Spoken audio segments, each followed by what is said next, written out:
Bonjour Catherine Enjolé. Vous définissez-vous auteure, écrivaine ou autrement?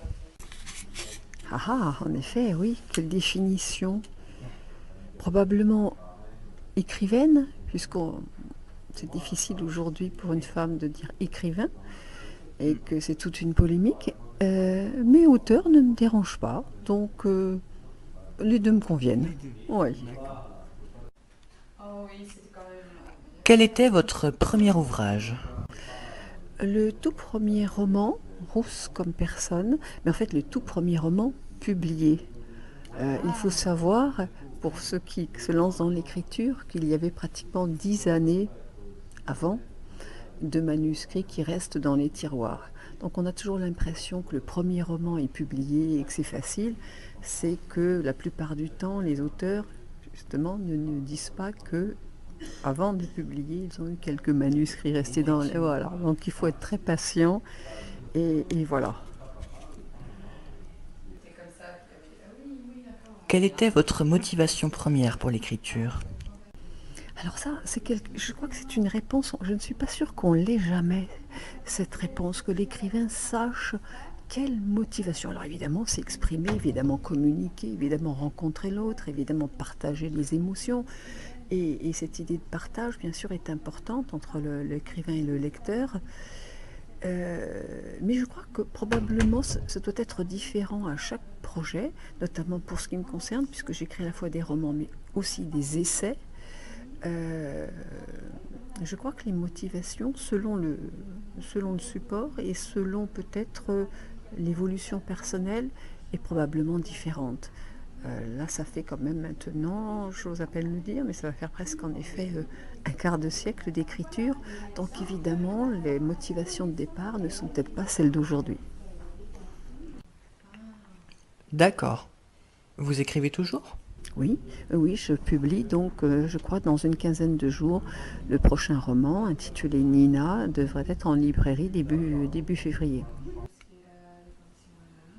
D'accord. Pour l'édition du premier roman, vous avez fait comment?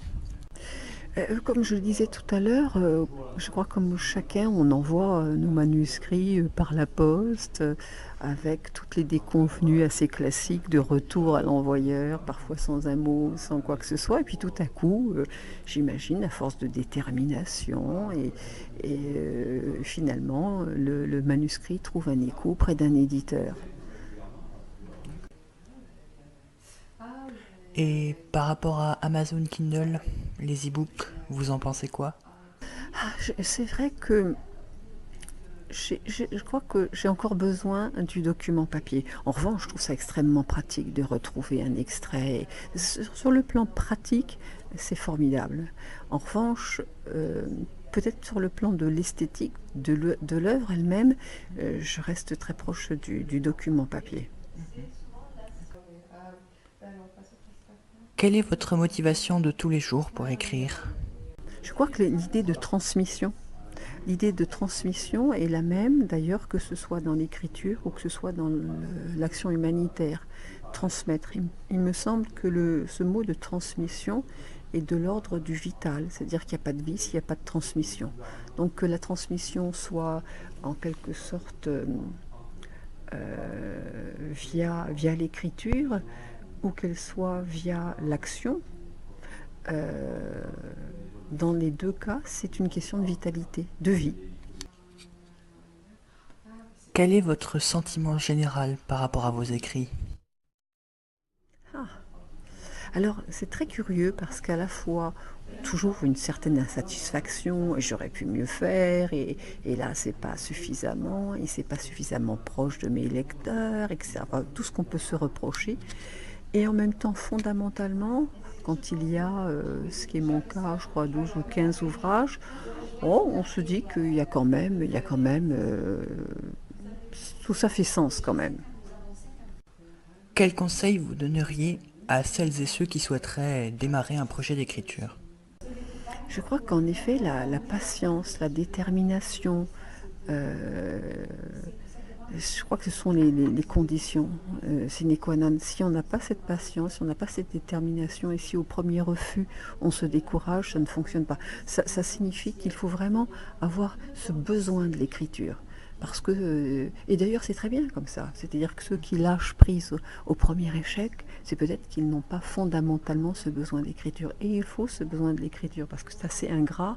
En vérité, on sait bien aujourd'hui qu'il y a peut-être 5% des auteurs qu'on appelle les auteurs de best-sellers et qui sont vraiment gratifiés par leur écriture. Pour le reste, c'est souvent des publications un peu confidentielles, c'est pas avec ça que l'on gagne sa vie de manière spectaculaire, hein.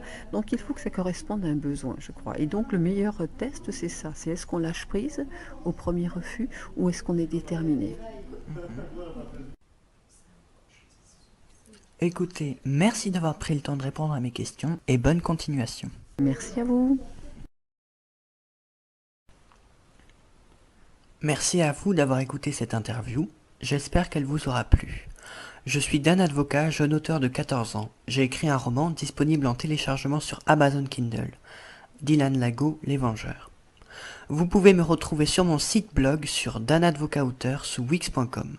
Je tiens aussi la page Facebook de mon livre, la saga Dylan Lago. À bientôt.